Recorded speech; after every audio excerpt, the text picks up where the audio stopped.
Greetings and welcome to Hexed Encountered. I'm Joe. In this video, we will be doing some of the battle scenario portion of Far Side of the World, which is, of course, as you can see, a Great War at Sea game by Mike Bennighof, PhD, and published by Avalanche Press.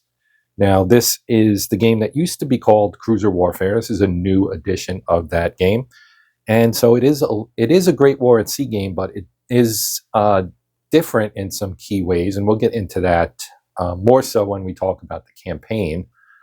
But first, I figured we would do a tactical battle just to kind of demonstrate how that works before showing the campaign game, which could include some tactical battles. But I figured I would tackle them separately, and we'll start with this because this will give you a kind of encapsulated view of the battle scenarios, of which there are a decent number here in this particular game. And unlike most of the Great War at Sea games, this one only has one campaign game because it's just like one scenario and it covers the entire world, as opposed to a portion of it as you would get in the other games of the series. So let's get down to discussing the battle we will be playing here. Okay, so as you can see, we're going to be playing Battle Scenario 1, and this is the Battle Scenario section of the book. This is a lot of these, I don't know, I haven't counted them up, but portion of the battle scenarios in the game are kind of what-ifs, and this is one of those what-ifs. So basically, this is a clash between the German forces and the British forces off of China, and it's early war, so August 14, right? That's the very beginning of the war. So our setup, and we'll look at that in a moment. These are the ships that will be available to each side. The Germans have 2 armored cruisers, including a leader, that is their admiral, and like I said, 2 armored cruisers. The British also have 2 armored cruisers. Germans have 3 light cruisers. The British have 2 light cruisers. So in terms of special rules here, you can see we've got the central powers will set up in the central shaded hexes, and we'll see that on the tactical map in a moment. The Allied player will have initiative in the first round and enters from the southwest edge of the naval tactical map. And you have Heart of Oak, which typically refers to the British, and Will of Iron, which applies to the Germans, and it just means they're not going to leave the tactical map. They're going to duke it out until one side wins. Length of the battle, the game will continue for 4 rounds until all ships of one side have been sunk or exited the map. It does say they can't leave the map, so you can figure that part out for yourself. Then you've got the player with the most victory points at the end of play wins. Neither player can win unless at least one enemy armored cruiser has been sunk. All right, and here is the tactical map. And now, as you can see, this is the central area. We're only looking at a portion. Okay, I zoomed in so you'd be able to see the ship counters a little better. This is the central portion. These are our 5 German ships here, right? The Scharnhorst, the Gneisenau, the Leipzig, the Nuremberg, and the Emden. Whoops. Now, in looking at the ships here, you can see right up here, this is their weaponry. Now, the first number, the 0 in this case, that is the number of primary batteries they have, which is 0. They have 5 secondaries and 2 tertiaries. That is the same as what Gneisenau has. Then our lights only have tertiary, 2 each, except for Emden, which has 3. So the main effect of that is the range at which they can fire and the damage they can do. Now, on the British side, they also have 2 armored cruisers. The Minotaur, which also no primaries, 6 secondaries, 1 tertiary. The Hampshire, a little bit more lightly armed. There, and wipe some sawdust off. I kind of sanded off the nibs a little bit because they drive me crazy, to be honest. So 030 for the Hampshire, Newcastle, 012. Get some dust on there. And the Yarmouth, also a little dusty. And I dropped it. And the Yarmouth has 020 as well. Okay, so they can set up in this area down here. It goes 1, 2, 3, 4, 5, and then 6, as you can see over here. Now, in the setup directions, it says to put them in 2, 3, or 4, 5 first, the center, and then you can go next to them and then behind them. The other thing is the stacking rules for the tactical battles that I'd like to talk about real quick. Typically, you have to have at least 4 in a group within a hex, and the max in a hex is 8. Now, if we did have smaller ships with us, things that represent multiple ships, there are counters like that, such as this guy right here. Okay, this is multiple ships, but it's 1 counter. This would count as 1 as far as the stacking, and you can see what I was talking about the center nibs. They're hard to clip because of their location, so I sanded them down, at least for these 8 for now, and we'll see if I'm up to the rather time-consuming task of fixing up some of the other ones we'll need for the campaign game, which is a lot, let me tell you. In terms of the rule book, surface combat is covered in section 7. And you can see that it does note that it takes place on the naval tactical map after contact's been made or when playing a battle scenario, which is what we are doing. Now, this runs several pages and runs into, because we have gunnery and all that stuff, movement, gunnery combat over here, torpedo combat, surprise sighting, storms, and then you have the damage section, which kind of describes how damage is applied. And we'll get into all this as we play, armor and penetration and plunging fire and all kinds of good stuff. And then once we get to crippled ships, that's the end. And then you get into the multiple ship pieces and everything. So we'll go through the rules and the setup and play out the battle so that you get an idea of how the game works. Now, as we saw a moment ago, the British, I mean, it's allies and Central Powers, but it's the Brits and the Germans. Nobody else is involved in this, so I'm just going to refer to them as the British and the Germans. To keep it simple. They have the initiative. Now, the range for firing your secondaries is 2 hexes. So you'd have to be, like, if you were firing here, you would need to be here, or here, or here, or here, or here, right? Within 2 hexes. So they need to move.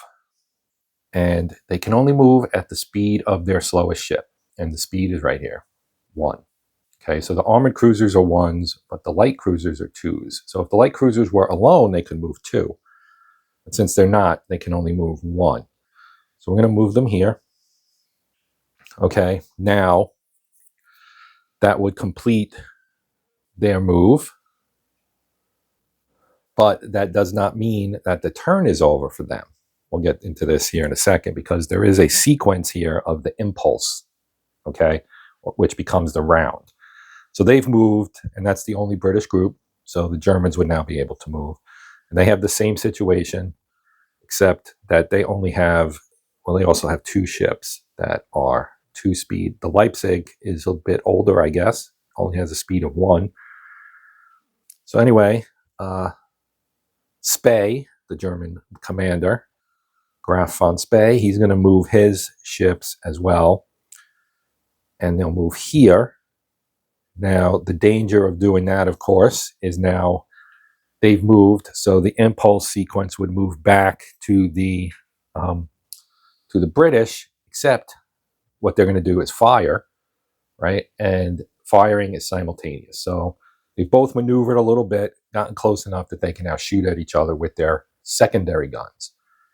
Now, if they had had their primaries, they would have been able to move here and then fire without the Germans having had to move. Now, this is where our ship data book comes into play, okay? Ship data book. And here, if I go to the British, okay, so they're in alphabetical order, so your Austro-Hungarians are first. There's 2 of them in the game, in the counter mix for the game. Then you go through your Australians and you come to the British, and they start with their capital ships, which are their battle cruisers and pre-dreadnoughts. And then we get to the armored cruisers, and you can see Minotaurs right here, AC-01. That's our Minotaur right here, AC-01. And this is its ship information. So if we go back so you can see the whole thing, you got your primary gunnery factors, and you can see the big cap ships, they have them. Right, all these pre-dreadnoughts and the 3 battle cruisers have them. Nobody else does. Right, so then you come to your secondary, and Minotaur has 6, which is equal to what you see on the counter, and 1 tertiary. Right, so you can see this has kind of a crosshatch in it that indicates that it is lightly armored. This is no armor. And then this column is the number of torpedoes. And then we get to the speed, which we know is 1. We've already seen that. Then you have their hull armor, the hull armor, which is 5. And again, it's light armor, not heavy armor. Heavy armor is this. That's heavy armor. Okay, and then lastly, we're at this guy right here. Lastly, this is their fuel, which really comes into effect mostly on the campaign map. So we won't have to worry about this while we're fighting our battle, but we will need to worry about these, because what will happen is, and the 25 here is their victory points. So if the Germans manage to knock out these batteries, or this one, you would cross it off, right? So you make photocopies basically. Now, because I'm only going to probably do a round or maybe 2 to keep this relatively short, because I just really want to demonstrate how this works, I'm not going to actually do that. I'm not going to worry about it. I'll keep it in mind off without using a ship data sheet, because you can photocopy this. All right, so if we go to the next page, right at the top of the next page is our other armored cruiser, the Hampshire. It only has 3 secondaries and no tertiaries. Its speed is 1, its hull is 4. Okay, now let's go to the Germans. Well, we can do the British light ships. We have the Yarmouth is number 7, and the Newcastle is CL4. So here's Newcastle, CL4, worth 10 points.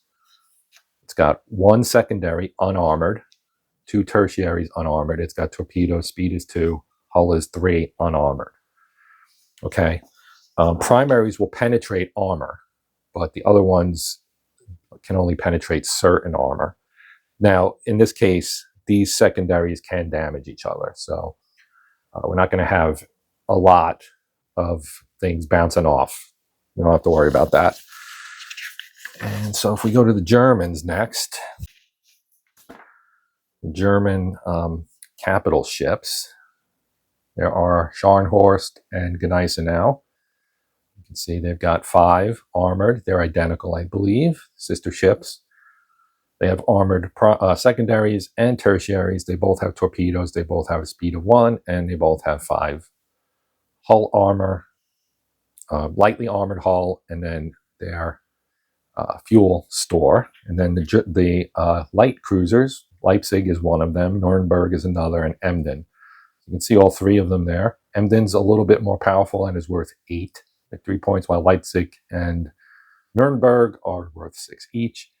They have tertiaries. The Emden has 3. They all have torpedoes.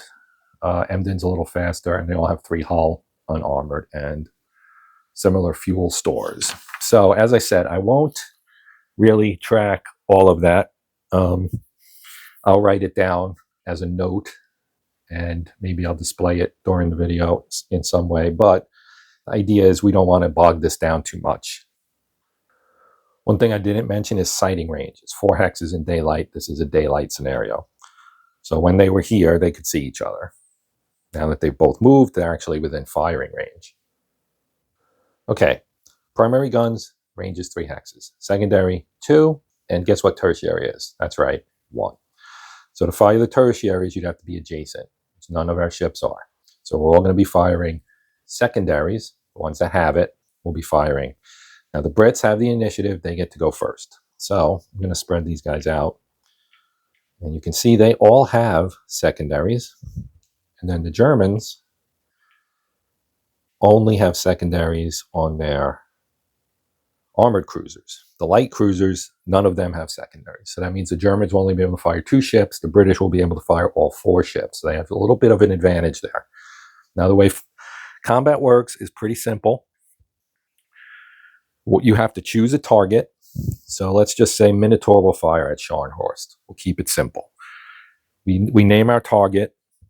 Then you resolve the attack by rolling 1 die for each primary gunnery factor. They have 6, so they'll be rolling 6 dice.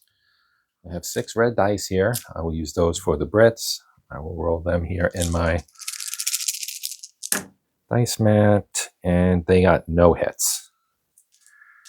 Okay, now you alternate. So Scharnhorst will target the Minotaur back. I also have 6 blue dice. I will remove 1 because their firepower is 5. And they get 1 hit. Okay, so what happens when you get a hit is you roll again to determine what kind of hit it is, where it hits the ship. So we roll 2 dice.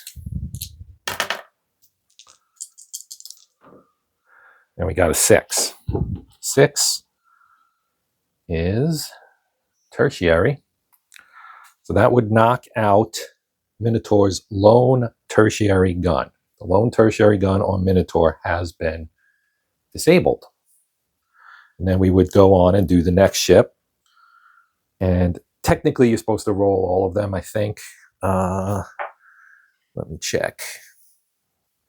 Just says both players conduct gunnery combat, then torpedo combat.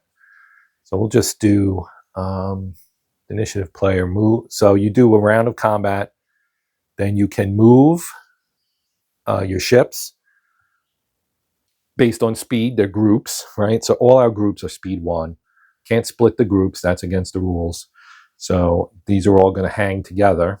They'll either hang together or hang separately, in the words of Ben Franklin. So we have 5 here and 4 here. They're going to stick together in their groups. So we'll move on and we'll have Hampshire fire. It's 3 secondaries at the Gneisenau. I'll take 3. And it gets 1 hit. So now we'll roll 2 dice. And again, it's a 6, and we know that that's tertiary. So it has knocked out 1 of Gneisenau's 2 tertiary batteries. And so you get the idea of how this works, right? Now, Newcastle has 1, and Yarmouth has 1. But first, let's roll Gneisenau. We'll attack the Hampshire. Now, you can attack the same ship with multiple ships. I'm just spacing it out to make it a little bit more interesting, I guess. We've got 2 hits this time. 2 hits by the Gneisenau, yeah. And whoops, we got a 1 and a 5. Keep rolling 6s.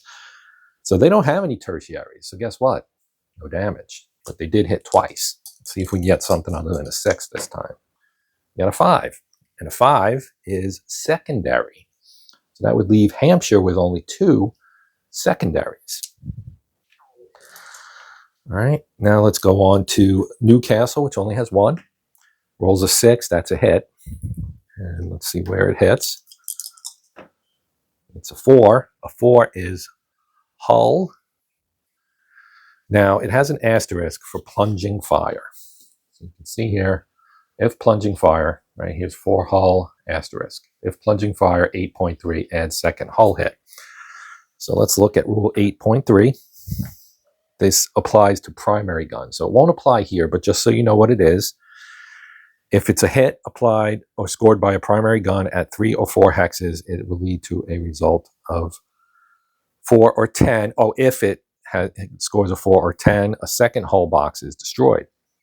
Plunging fire must be applied to 1 ship. It cannot damage another ship of a multi-ship piece. So if you had the destroyer counter, for example, which represents multiple ships, can't hit both destroyers. You can hit only 1.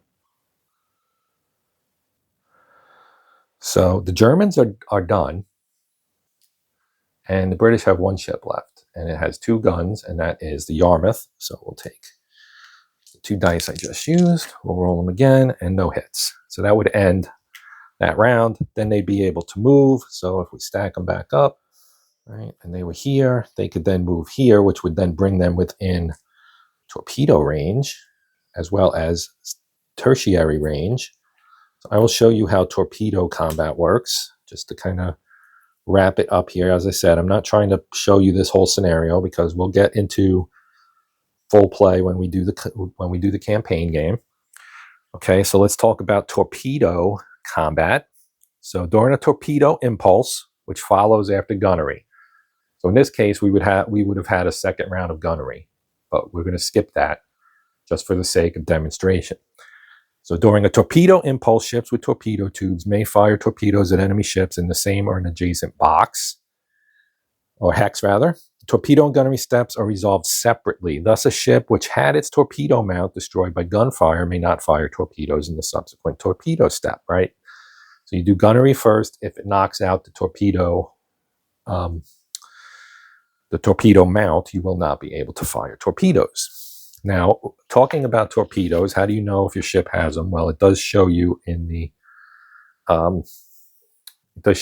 ship data book. It also shows you on the counter. So here on the back of our rule book, you have a nice description of what the ship counters mean, right? Torpedoes, circle means hull mounted, right? Go down here, you can see some of the other things that are on here, sail, shallow draft, all that stuff, right? So in this case, British ships all have torpedoes, hull mounted. The Germans also all have torpedoes. So back to torpedo combat. Okay, we'll have the Minotaur fire at the Scharnhorst again, now that they're adjacent, right? So you announce your target, right? Or targets in this case. So, with the British 4, they could attack maybe the first 4 ships of the Germans. Just like we did prior to. We're going to roll a number of dice equal to the firing ship's torpedo factor. In this case, it's 1. There would be multiple circles if there were more than 1, right? So we're going to take 1 die and we're going to roll it. And it's a 4, which means it's going to be a miss. So a hit would be scored on a result of 6 or greater, because there can be modifiers. In this case, there aren't. So a hit is scored on a 6 or greater, and then you would roll 2 dice and consult the torpedo damage table. So let's see if somebody can get a hit. We'll have the Scharnhorst fire back. It's a 4. Then we'll go to Hampshire for Gneisenau for, let me try to shake this up a little better. There's a 6. Okay, so that would be, I guess, if we want to keep it legit, that would be Newcastle firing on the Leipzig. So now we would take 2 dice, and I'll roll the proper red here, and we get a 6. 6 is a popular number. All right, here's our torpedo damage table, 6. You can see they do a lot more damage. 2 hull and 2 tertiary knocked out by that torpedo fire. So in that case, 2 hull, the Leipzig has how many hull points? I think it's 3.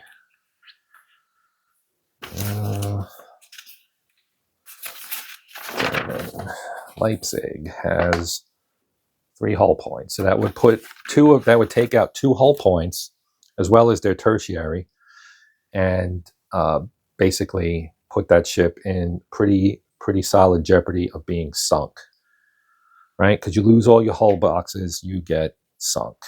So you also see here, I'll show you some more, some other things that we didn't talk about. You've got lose a speed level. You can lose your torpedo mount. 6 hull, lose all speed. Like if you rolled a 12, if we rolled a 12, that would sink that would basically blow the ship out of the water. It would sink because it's only got 3 hull points. So that is the basics of battles, tactical battles. Pretty straightforward. Your standard bucket of dice kind of thing. And yeah, it's pretty simple. So that will do it for this video, because I wanted to just kind of demonstrate how this works. That'll mean less explaining when we actually go to the campaign map and we run into a tactical battle. And how does a tactical battle take place and all that stuff. We'll get into that when we do the campaign. But that's going to do it for this one. So hopefully this helps you understand how the tactical battle part of the Great War at Sea series works. This is pretty standard for how that works.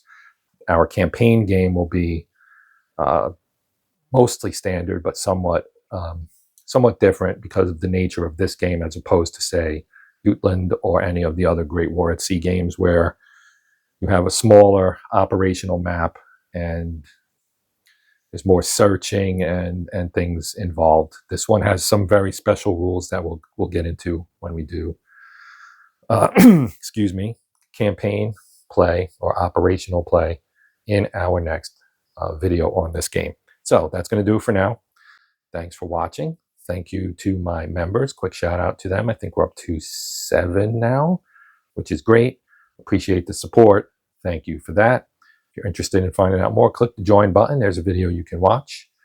But other than that, again, I always ask, please consider liking, sharing, and/or subscribing. If you are a subscriber, I appreciate the support. Thank you. But that is it for this one. So until next time, I'm Joe. This is Hexed Encountered. And as always, happy gaming.